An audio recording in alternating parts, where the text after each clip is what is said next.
जर त्या स्वतःच्या स्वार्थासाठी या जर अशा गोष्टी करून रस्ता अडवणे, आरडाओरडा करणे किंवा व्हिडिओ शूटिंग काढणे, मग ते व्हिडिओ शूटिंग व्हायरल करण्याच्या धमक्या देणे, मी भीक घालत नाही. वेळ पडली असती मी त्या रिक्षा चालकाला तिथं 2 वाजवल्या असत्या, चोपही दिला असता. मी आजही ठाम आहे.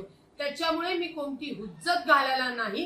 जे ट्रॅफिक अडकलेलं होतं ते सोडवायला गेले आणि त्या सोडवत असताना त्यांनी जो व्हिडिओ काढला तो तुम्हाला कट करून पाठवला.